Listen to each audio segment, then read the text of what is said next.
ผู้รับสมัครเลือกตั้งเป็นสมาชิกสภาแห่งชาติประจำเขตเลือกตั้งที่ 13 สืบต่อไปพบปะเสนอโตต่อผู้มีสิทธิ์เลือกตั้งเมืองพีนในวันที่ 15 กุมภาพันธ์ 2026 โดยการนำหน้าพาทางของท่านบุญจมอุบลประเสริฐกรรมการศูนย์กลางพรรคเลขาพรรคแขวงประธานคณะกรรมการเลือกตั้งขันแขวงทั้งเป็นผู้สมัครรับเลือกตั้งเป็นสมาชิกสภาแห่งชาติสุดที่ 10 ประจำเขตเลือกตั้งที่ 13 แขวงสวรรณเขตผู้สมัครนำเบอร์ 2 พร้อมด้วยคณะผู้รับสมัครเลือกตั้งสมาชิกสภาแห่งชาติจำนวน 14 ท่านยิ่ง 4 ท่านและผู้สมัครรับเลือกตั้งเป็นสมาชิกสภาประชาชนแขวงเมืองพีนจำนวน 7 ท่านยิ่ง 1 ท่านโดยมีท่านผู้รัตนพรหมมหาไซกรรมการพรรคแขวงเลขาพรรคเมืองผู้สมัครนำเบอร์ 1 พร้อมคณะได้ไปพบปะเสนอตัวต่อผู้มีสิทธิ์ปลดบัตรเลือกตั้งเมืองพีนมีอำนาจการปกครองเมืองพนักงานทหารตำรวจพร้อมด้วยประชาชนผู้มีสิทธิ์เลือกตั้งภายในเทศบาลเมืองเขาห่วมในพิธีคณะอนุกรรมการเลือกตั้งได้แนะนำชื่อตำแหน่งระดับการศึกษาและประวัติการเคลื่อนไหวเวียกงานของผู้สมัครรับเลือกตั้งสมาชิกสภาแห่งชาติและสมาชิกสภาประชาชนแขวงพร้อมทางผลงานที่ได้ปฏิบัติในระยะผ่านมาโอกาสนี้ตั้งหน้าให้ผู้ลงสมัครรับเลือกตั้งเป็นสมาชิกสภาแห่งชาติประจำเขตเลือกตั้งที่ 13 แขวงสวรรณเขตหาท่านรวมมีท่านไซลือซาอินทรีเสียงใหม่รองรัฐมนตรีกระทรวงเทคโนโลยีผู้สมัครนำเบอร์ 4ท่านไซญะเดช ภุยญวงศ์กรรมการพรรคแขวงสมาชิกสภาแห่งชาติสุดที่ 9 ผู้สมัครนำเบอร์ 12ท่านดร.จันทราภามิสิทธิ์หัวหน้าแผนกสาธารณสุขแขวงผู้สมัครนำเบอร์ 13ท่านนางมะไลทองธรรมติกาประธานสหพันธ์แม่หญิงแขวงผู้สมัครนำเบอร์ 15และท่านศาสตราจารย์ปริญญาเอกคงคำสุวรรณวงศ์ประธานบริษัททีวีลาวที่ปรึกษาสมาคมนักธุรกิจหนุ่มแห่งชาติผู้สมัครนำเบอร์ 22ก็ได้ยกให้ฮู้จุดประสงค์รวมของการปลดบัตรเลือกตั้งเอาสมาชิกสภาแห่งชาติสุดที่ 10และสมาชิกสภาประชาชนแขวงสุดที่ 5พร้อมทางผ่านวิสัยทัศน์นโยบายและการให้คำเห็นต่อการพัฒนาเศรษฐกิจสังคมภายในเขตเลือกตั้งเมืองพีนพร้อมเชิญชวนประชาชนไปใช้สิทธิประชาธิปไตยของตนอย่างครบถ้วนในวันที่ 22 กุมภาพันธ์นี้ไปใช้สิทธิปลดบัตรเอาสมาชิกสภาแห่งชาติและสมาชิกสภาประชาชนแขวงเพื่อเป็นตัวแทนของตน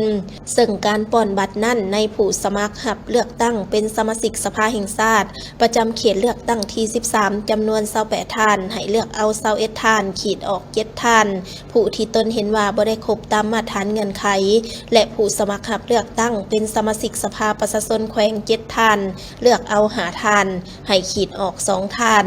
จากนั้นท่านบุญจมอุบลประเสริฐก็ได้กล่าวเสนอแนะนำตนเองต่อผู้มีสิทธิ์ปลดบัตรเลือกตั้งพร้อมทั้งแสดงทัศนะต่อการพัฒนาเศรษฐกิจสังคมโดยรวมของเมืองพีนพร้อมนั้นท่านบุญจมอุบลประเสริฐก็ได้เรียกร้องมายังคณะพรรคเมืองพนักงานราชการกำลังป้องกันศาสตร์ป้องกันความสงบพร้อมด้วยประชาชนบรรดาเผ่าภายในเมืองพีนจงร่วมจิตร่วมใจเป็นอันหนึ่งอันเดียวกันเพื่อให้บัตรเลือกตั้งครั้งนี้ได้ประสบผลสำเร็จ400ส่วนห้อยซึ่งในนี้ต้องรับประกันการมาใช้สิทธิ์เลือกตั้งห้อยส่วนห้อยรับประกันการใช้สิทธิ์ให้ถูกต้องบ่มีบัตรตายห้อยส่วนห้อยรับประกันให้มีความสงบปลอดภัยห้อยส่วนห้อยและรับประกันความโปร่งใสยุติธรรมห้อยส่วนห้อยการลงพบปะผู้มีสิทธิ์เลือกตั้งอยู่เขตเมืองพีนในครั้งนี้ได้เปิดโอกาสให้พนักงานสมาชิกพรรคและประชาชนได้มีคำเสนอต่อผู้รับสมัครเลือกตั้งสมาชิกสภาแห่งชาติและสมาชิกสภาประชาชนแขวงเกี่ยวกับความเรียกร้องต้องการในการพัฒนาเศรษฐกิจสังคมของท้องถิ่น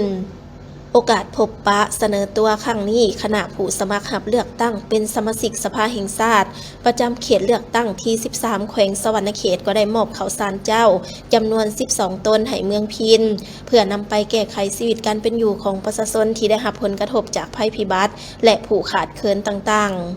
พร้อมนั่นก็ได้ไปเยี่ยมยามสุขโยการผลิตและดูแลเฉพาะก็แม่นปลูกหมากแตงแคนตาลูกของประชาชนบ้านนาทะลังที่ได้ปลูกขายเป็นสินค้าส่งขายภายในเมืองพีนและเมืองอ้อมขางเยี่ยมยามการต้มเหล่าของประชาชนบ้านนวลยางซึ่งเป็นผลิตภัณฑ์เป็นสินค้าของเมืองพีนตื่มอีก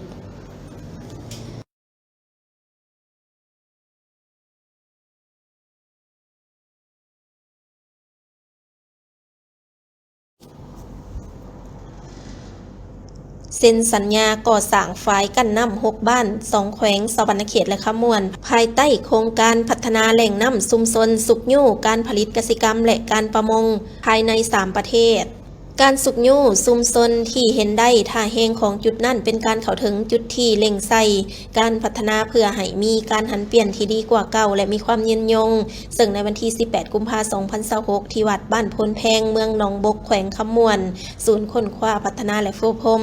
มหาวิทยาลัยสวรรณเขตในนามคณะจัดตั้งปฏิบัติโครงการพัฒนาแหล่งน้ำชุมชนสุกยู่การผลิตกสิกรรมและการประมงภายใน 3 ประเทศหรือ CWAFD ได้จัดพิธีเซ็นสัญญาการจัดซื้อจัดจ้างก่อสร้างฝายกั้นน้ำกับ 6 บ้านเป้าหมายใน 2 แขวงคือแขวงขมวนและแขวงสะวรรณเขตอย่างเป็นทางการในพิธีดังกล่าวโดยการเข้าร่วมจากท่านอุดรถวินวรจักรประธานคณะกรรมการปกครองเมืองหนองบกแขวงขมวนท่านรองศาสตราจารย์ปริญญาเอกศรีทาเข็มมาราชคณะจัดตั้งปฏิบัติโครงการ CWAFD พร้อมด้วยผู้ตั้งหน้าจากเมืองไซบุรีเมืองหนองบกและนายบ้านจาก 6 บ้านเป้าหมายประกอบมีบ้านพลแพงบ้านนาจำปาบ้านหนองผำและบ้านนาน้อยซึ่งทั้ง 4 บ้านตั้งอยู่เมืองหนองบกแขวงสะวรรณเขตมีบ้านนาสอบเมืองไซบุรีและบ้านหวยนครไกรสอนพรหมวิหารทั้ง 6 บ้านดังกล่าวตามการลงสำรวจตัวจริงของทีมงานโครงการล้วนแต่เป็นบ้านที่ประชาชนมีความดุมั่นและมีมูลเชื่อในการทำการผลิตแต่ประสบกับปัญหาแหล่งน้ำบ่เพียงพอส่งผลให้การผลิตกสิกรรมและการประมงยังบ่ทันได้รับการพัฒนาเต็มที่โครงการพัฒนาแหล่งน้ำชุมชนสุกยู่การผลิตกสิกรรมและการประมงภายใน 3 ประเทศได้รับทุนสนับสนุนจากกองทุนร่วมมือสถาบันแม่น้ำของประเทศเกาหลีใต้โดยถือเป็นทุนสนับสนุนครั้งที่ 8ซึ่งสะท้อนให้เห็นถึงความไว้วางใจและการร่วมมืออย่างต่อเนื่องระหว่าง2 ฝ่ายในการสุกยู่การพัฒนาชุมชนก็คือเขตชนบทในลาวโครงการดังกล่าวมีระยะจัดตั้งปฏิบัติ 3 ปีโดยเริ่มด้วยการก่อสร้างฝายกั้นน้ำเพื่อรับประกันชลประทานต่อด้วยการฝึกอบรมด้านวิธีการปลูกพืชผักวิธีเลี้ยงปลาพร้อมทางขั้นตอนติดตามกวดการในแต่ละระยะเพื่อให้โครงการดำเนินไปอย่างมีประสิทธิผลและยืนยงโดยเฉพาะในส่วนเดือนมีนาหาเดือนเมษายน 2026 ที่จะมาถึงนี้ผู้รับเหมาโครงการจะได้เร่งรัดดำเนินการก่อสร้างฝายกั้นน้ำให้สำเร็จครบทั้ง 6 บ้านเพื่อให้ทันฤดูการผลิตในพิธีดังกล่าวเพื่อรับประกันความเป็นเอกภาพและความโปร่งใสในการจัดตั้งปฏิบัติท่านรองศาสตราจารย์ปริญญาเอกศรีทาเข็มมาลา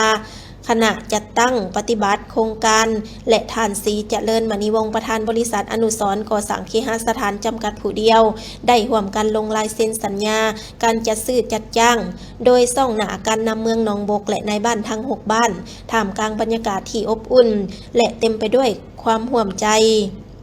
การจัดตั้งปฏิบัติโครงการในครั้งนี้คาดว่าจะเป็นการยกระดับชีวิตการเป็นอยู่ของประชาชนใน 6 บ้านเป้าหมายให้ดีขึ้นด้วยการมีน้ำใช้ในการเกษตรกรรมอย่างเพียงพอสร้างรายรับและความมั่นคงด้านเสบียงอาหารอย่างยืนยงให้กับชุมชนสำหรับบ้านหวยนครไกรสอนพรหมวิหารแม่นประชาชนปลูกหมักแตงแคนตาลูกและพืชผักต่างๆสนองตลาดนครไกรสอนพรหมวิหารและขายแคมทางเลขที่ 13ส่วนฝ่ายที่จะกั้นน้ำแม่นหวยสมปอยจุดบ้านหวยขณะที่บ้านนาสอบเมืองไซบุรีแม่นประชาชนปลูกอ้อยมันต้นยางพาราซึ่งโครงการจะสร้างฝ่ายกั้นน้ำที่หวยโศกแมวเพื่อให้มีน้ำเพียงพอสนองน้ำให้การผลิตทั้ง2ฤดูพร้อมทั้งเป็นการรักษาเขตเพื่อให้มีปลาก็คือสัตว์น้ำให้มีการแพร่พันธุ์ตอบสนองการทำมาหากินของประชาชนโครงการนี้จะได้เป็นการประกอบส่วนปรับปรุงชีวิตการเป็นอยู่และสร้างรายรับให้ประชาชนเพราะติดพันกับอาชีพประจำวัน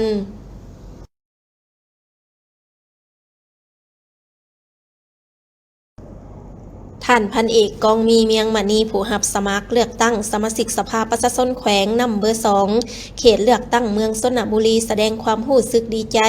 ที่ได้ลงรับสมัครเลือกตั้งเป็นสมาชิกสภาประชาชนแขวงสุดที่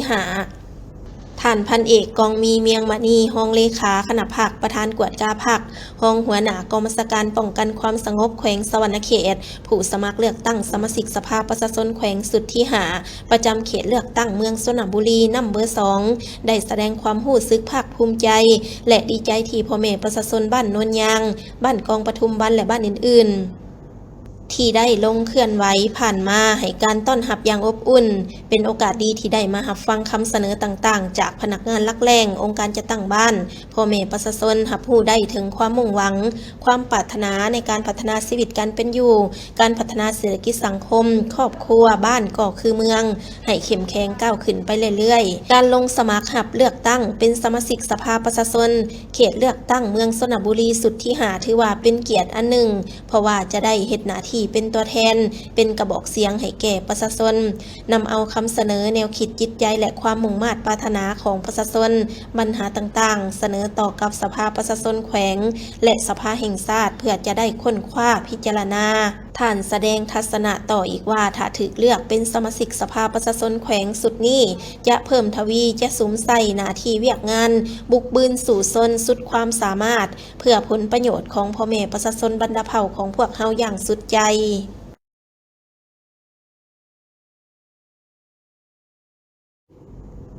สมาชิกสภาประชาชนแขวงเขตเลือกตั้งประจำนครไกรสอนพรหมวิหารได้สำเร็จลงเคลื่อนไหวโฆษณาหาเสียงและเสนอตัวต่อผู้มีสิทธิ์ป่อนบัตรเลือกตั้งอยู่หากฐานกลุ่ม1หากลุ่ม13ของนครในระหว่างวันที่15-18 กุมภาพันธ์ 2026 นี้อยู่ที่ของการปกครองบ้านบึงหวะนครไกรสอนพรหมวิหาร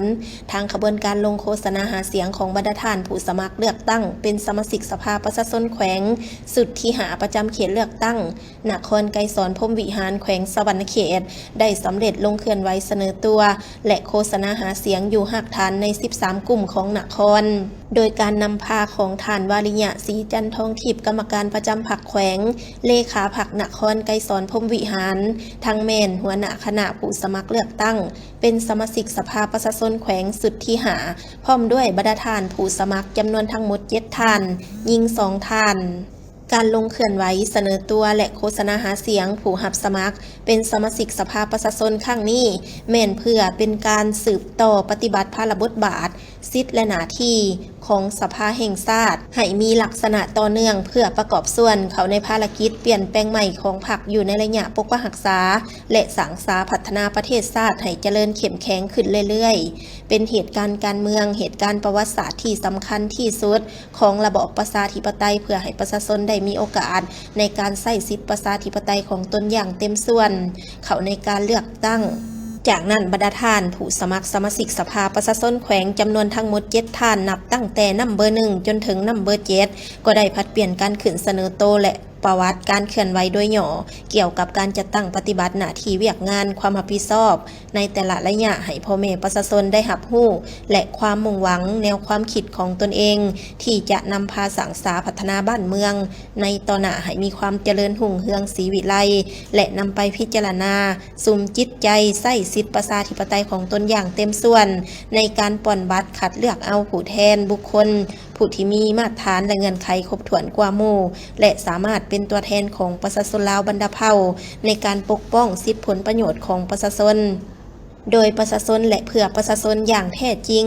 พร้อมกันนั้นผู้รับสมัครเป็นสมาชิกสภาประชาชนแขวงประจำเขตเลือกตั้งนครไกรสอนพรหมวิหารยังได้ให้คำมั่นสัญญาว่าถ้าหากได้เลือกเขาเป็นสมาชิกสภาประชาชนแขวงแม่นพร้อมแล้วที่จะปฏิบัติตามสิทธิและหน้าที่ภาระบทบาทของตนเองในฐานะเป็นตัวแทนแห่งสิทธิผลประโยชน์ของประชาชนและจะนำเอาบรรดาปัญหาต่างๆของพ่อแม่ประชาชนที่เสนออยู่ท้องถิ่นไปเสนอต่อกองประชุมสภาแห่งชาติแต่ละสมัยพร้อมนั่นก็ยังจะได้เสนอและปรับปรุงแก้ไขบรรดานิติกรรมกฎหมายต่างๆพิจารณาตกลงปัญหาต่างๆของชาติของท้องถิ่นและเรียกร้องมายังพ่อแม่ประชาชนผู้ที่มีอายุ18 ปีขึ้นไปที่บ่เป็นบ้าใบ้เสียจิตบ่ถูกศาลตัดสินลงโทษจงให้ไปใช้สิทธิประชาธิปไตยของตนอย่างเต็มส่วนพร้อมทั้งรับประกันให้ได้400 ส่วนห้อยใน7ท่านนี้แม่นเลือกเอาหาท่านขีดออก2ท่าน พร้อมกันนั้นก็ได้นำเอาแนวทางและวิสัยทัศน์ต่างๆของแต่ละท่านเพื่อเสนอต่อกับผู้มีสิทธิ์เลือกตั้งเกี่ยวกับทิศทางในการนำไปสู่การแก้ไขปัญหาและพัฒนาบ้านเมืองในระยะ5 ปีต่อหน้าให้เป็นจริงตามสภาพของสังคมซึ่งในนั้นการโฆษณาหาเสียงก็เป็นอีกทางเลือกหนึ่งของผู้ลงสมัครเพื่อสร้างสีสันบรรยากาศให้คึกคืนและทั้งเป็นการสุกโย่เฮ็ดให้ขบวนการบัตรเลือกตั้งให้มีความพร้อมทุกด้านและทั้งหับประกันเฮ็ดให้ขบวนการปอนบัตรเลือกตั้งเอาผู้แทนที่จะมาเป็นกระบอกเสียงของประชาชนไปนั่งอยู่ในสภาได้เฮ็ดหน้าที่อันสำคัญในการเป็นตัวแทนแห่งสิทธิและอำนาจของประชาชนอย่างแท้จริงเพื่อนำเอาถูกปัญหาหางเสียงของสังคมและผลกระทบต่างๆจากประชาชนนั้นนำไปเสนอต่อสภาแห่งชาติและรัฐบาลให้ช่วยแก้ไขต่อกับปัญหาอย่างจริงจังที่ติดพันในนั้นก็คือการนำใช้ชีวิตประจำวันปัญหาเศรษฐกิจปากท้องของประชาชนและพื้นฐานโครงหลังต่างๆเพื่อให้มีความสะดวกสบายขึ้นก่อนวันเลือกตั้งที่จะมีขึ้นในวันที่22 กุมภาพันธ์ 2026 นี้ให้ได้รับผลสำเร็จตามคาดหมายสำหรับนครมีทั้งหมด67 บ้านมีหน่วยปอนบัตรเลือกตั้งทั้งหมด75 หน่วยมีจำนวนพลเมืองผู้ที่มีสิทธิ์ปอนบัตรเลือกตั้งมี 1,745 คนยิง51,067 คน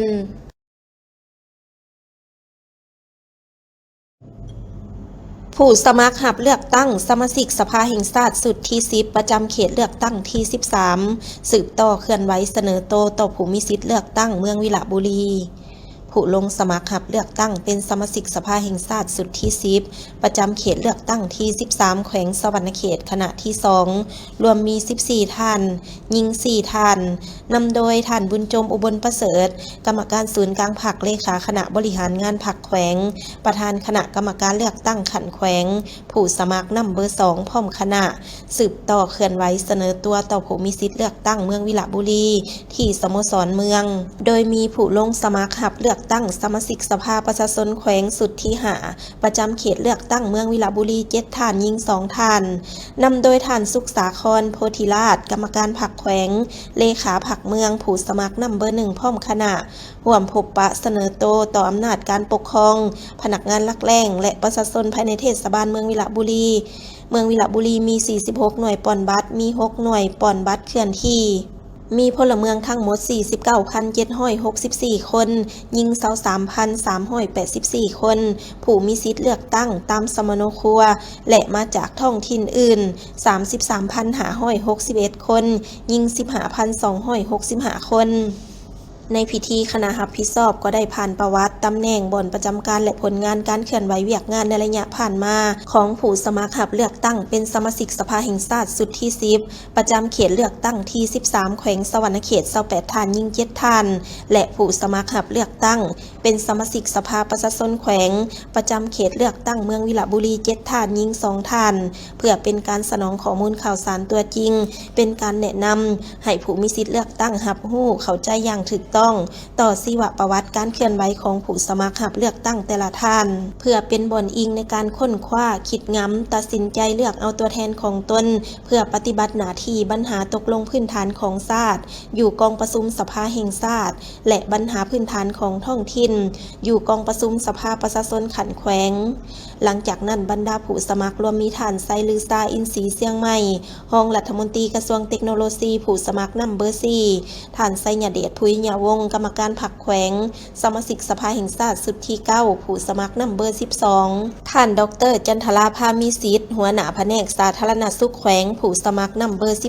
13ท่านนางมะไลทองธรรมติกาประธานสหพันธ์แม่หญิงแขวงผู้สมัครนำเบอร์15และท่านไซปัญญาพรหมวิหารรองหัวหน้ากรมเลขานุการสภาแห่งชาติผู้สมัครนำเบอร์18ตามลำดับก็ได้นำเสนอตัวและเผยแผ่วิสัยทัศน์ในการสร้างสรรค์พัฒนาประเทศชาติพร้อมทั้งอธิบายเห็นถึงพระบทบาทอันสำคัญของสภาแห่งชาติและสภาประชาชนแขวงในการเป็นตัวแทนแห่งสิทธิและผลประโยชน์อันชอบธรรมของประชาชนลาวบรรดาเผ่าพร้อมเชิญชวนพลเมืองลาวที่มีอายุ18 ปีขึ้นไปใช้สิทธิ์เลือกตั้งเอาตัวแทนของตนในวันอาทิตย์ที่22 กุมภาพันธ์ 2026 นี้เข้าไปปฏิบัติหน้าที่ในสภาพร้อมนั่นก็ได้เปิดโอกาสให้ผู้มีสิทธิ์เลือกตั้งเมืองวิระบุรีมีคำคิดคำเห็นและคำเสนอต่างๆที่ส่องแสงถึงสภาพความยุ่งยากในปัจจุบัน โดยเฉพาะแม่นปัญหาการพัฒนาชีวิตการเป็นอยู่ของประชาชนให้ภาครัฐช่วยสนับสนุนและส่งเสริมผลักดันผลิตภัณฑ์ท้องถิ่นให้มีความเติบใหญ่และแข่งขันได้ในตลาดพร้อมนี้ยังได้เสนอให้ช่วยซอกหาช่องทางการจัดจำหน่ายสินค้าภายในประเทศเพื่อเปิดโอกาสให้ผู้ผลิตและวิสาหกิจท้องถิ่นมีตลาดรองรับที่มั่นคงการสร้างความเชื่อมั่นและกระตุ้นให้ประชาชนพร้อมใจกันนำใช้ผลิตภัณฑ์ของท้องถิ่นแม่นปัจจัยสำคัญในการขับเคลื่อนเศรษฐกิจรากฐานให้มีความเข้มแข็งและยืนยงพร้อมนั้นก็มีการเสนอต่อการก่อสร้างพื้นฐานโครงหลังถนนหนทางพื้นฐานการผลิตกสิกรรมการแก้ไขปัญหาปรากฏการณ์หย่อท่อในสังคมและอื่นซึ่งบรรยากาศการพบปะเป็นไปอย่างเปิดกว้างและสังสรรค์โดยมีการแลกเปลี่ยนข้อคิดเห็นอย่างกงไปกงมาเพื่อร่วมกันซอกหาแนวทางพัฒนาเศรษฐกิจและยกระดับคุณภาพชีวิตของประชาชนในเมืองวิระบุรีให้ดีขึ้นในตอนท้ายท่านบุญโจมอุบลประเสริฐก็ได้ยกให้เห็นว่าการกำหนดโครงประกอบของสภาแห่งชาติสุดที่10นี้ซึ่งมีผู้สมัครรับเลือกตั้งขันศูนย์กลางเป็นต้นกรรมการกรมการเมืองศูนย์กลางภาคคณะเลขาธิการศูนย์กลางภาคกรรมการศูนย์กลางภาคสำหรับอยู่ท้องถิ่นยังมีสหายเลขาคณะบริหารงานภาคแขวงที่เป็นกรรมการศูนย์กลางภาคเหตุผลและความจำเป็นที่ได้กำหนดเป้าหมายการนำขันสูงของภาครัฐลงสมัครการเลือกตั้งในครั้งนี้เนื้อแท้แม่นการเพิ่มการนำพาของภาคต่อเวียกขององค์การตัวแทนแห่งสิทธิอำนาจและผลประโยชน์ของประชาชนบรรดาเผ่าด้านการเพิ่มพนักงานนำพาคุ้มครองขันสูงของพรรคและรัฐผู้รับสมัครเลือกตั้งเป็นสมาชิกสภาแห่งชาติและสมาชิกสภาประชาชนแขวงให้มีจำนวนเพิ่มขึ้นแนใส่เพื่อปฏิบัติหน้าที่อยู่ในสภาแห่งชาติให้มีประสิทธิภาพประสิทธิผลโอกาสนี้บรรดาผู้สมัครสมาชิกสภาแห่งชาติและสมาชิกสภาประชาชนแขวงก็ได้ร่วมถ่ายภาพทีละนึกกับผู้มีสิทธิเลือกตั้งที่เข้าร่วม